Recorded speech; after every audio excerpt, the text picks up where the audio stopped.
berapa, ekstrak apa, ya diperjelas ini Nur Hasanah. Kamu menggunakan ekstrak apa? Ekstrak etanol berapa persen? Ekstrak atau ekstrak etanol atau ekstrak apa ya? Diperjelas ya Nur Hasanah ya. Ekstrak daun binahong terhadap gambaran mikroskopik penyembuhan luka sayatan. Berarti kamu pakai histopatologi? Iya. Beneran? Kamu mau pakai histopatologi? Kamu harus bawa ke UGM loh. Lab UGM nanti untuk melihat gambaran kerusakan secara mikroskop. Atau kamu mau pakai teknik apa untuk melihat? Jadi pastikan siapapun ya yang ada di sini bisa kalian kerjakan dan biayanya terjangkau ya.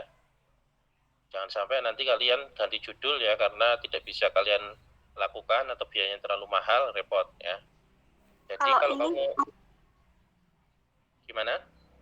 Ini secara makroskopik cuman dilihat panjang dari luka sayatan. Pengaruh pemberian ekstrak daun binahong terhadap gambaran makroskopik penyembuhan luka. Oke, jadi kamu cuma ngukur yang luka sayatnya itu sudah mengering dan sudah seberapa ukurannya gitu. Iya. Oke, ada jurnal acuanmu? Ada, Pak. Nah, pertama penulisanmu keliru. Oke, jadi judul sendiri ya, nanti terus langsung bab 1 pendahuluan, bukan judul terus bab 1 pendahuluan kayak gini ya. Jadi judul, logo dan lain-lain baru nanti bab 1 pendahuluan ya. Ya, Pak. Oke. Permasalahannya apa yang kamu munculkan kok kamu mau meneliti daun binahong? Mana? Tunjukkan. Karena banyak kasus luka yang misal luka sayatan itu kan dia kecil dan sering terjadi. Kemudian kalau biasanya pengobatan itu kan pakai obat yang sintesis, pakai povidone iodin. Nah itu kan penggunaan dalam jangka waktu yang lama itu efeknya bisa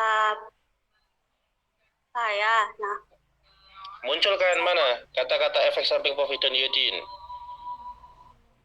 Muncul nggak di situ?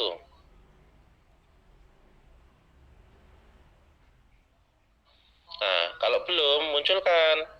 Jadi, kenapa kamu mau melakukan penelitian itu kuat di dalam latar belakang seperti tadi punya Yasti ya. Jadi, pertama sebelum kamu ngomong masalah binahong, kamu ngomong dulu nih permasalahan terhadap luka yang selama ini terjadi itu apa. Kalau kamu mau ngomong efek samping dari povidone iodin, masukkan datanya. Ternyata povidone iodin laporannya sudah ada, dia menyebabkan efek samping ini. Nah, kemudian binahong, kamu harus munculkan juga berdasarkan penelitian terhadap efek sampingnya, ternyata tidak ada efek samping gitu loh, maksudnya Yasti ya, Nur Hasanah ya. Ya, Pak. Jadi ingat di latar belakang pokoknya inti permasalahan sehingga kamu meneliti penelitian ini apa dimunculkan. Terus di bagian rumusan masalah. Berdasarkan uraian latar belakang di atas, permasalahan yang dapat dirumuskan adalah apakah pemberian ekstrak daun binahong dapat memberikan pengaruh dalam proses penyembuhan luka. Nah, ini sama juga, ekstraknya itu ekstrak apa dimasukkan, kemudian dosisnya ya, seperti punya Yasti tadi ya. Kalau dia kamu mau pakai berapa dosis? Ada 3 yang ada 10%, 15%, sama 20%. Sudah, itu dimasukkan. Jadi ada 3 rumusan masalah. Karena kenapa harus kita pisahkan menjadi 3 rumusan masalah? Belum tentu bisa jadi nanti yang efektif cuma yang 20% ya. Yang 15 sama 10% tidak efektif. Kan berarti nanti kesimpulan di akhir itu kan juga harus 3. Jadi gini loh, rumusan masalah itu kalau kalian nyusunnya 3 rumusan masalah, maka di kesimpulan juga harus dijawab 3. Ya. Misalnya kalau kamu hanya dengan satu rumusan masalah, apakah pemberian ekstrak daun binahong dapat memberikan pengaruh dalam proses penyembuhan luka, padahal yang efektif cuma yang 20%, kan repot jawabnya. Tapi kalau di rumusan masalah kamu rincikan satu persatu, di kesimpulan nanti kamu bisa menjawab, ternyata yang 10% tidak efektif, 15% tidak efektif, oh yang efektif yang 20%. Gitu ya, paham ya? Ya, Pak. Oke, tujuan juga sama tadi.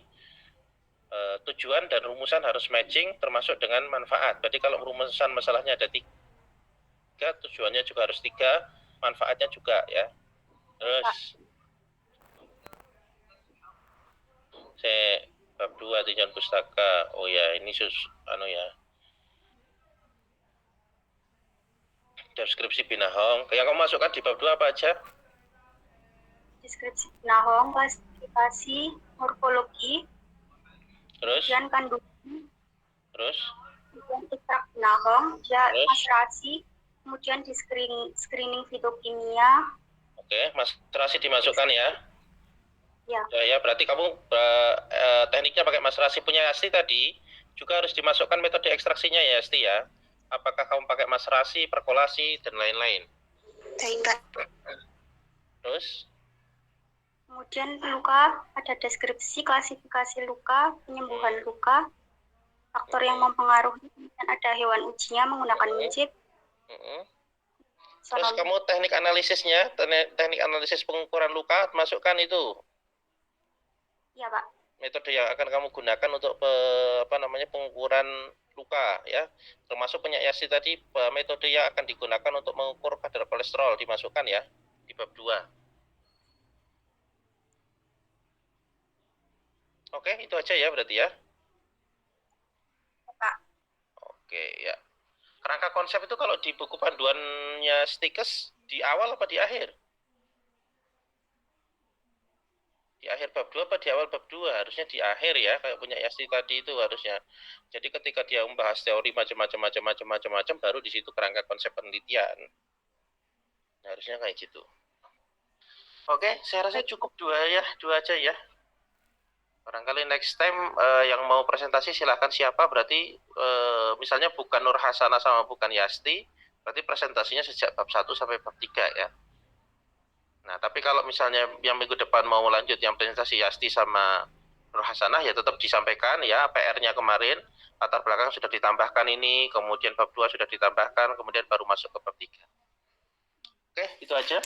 Ada pertanyaan? Kita punya berapa kali pertemuan lagi?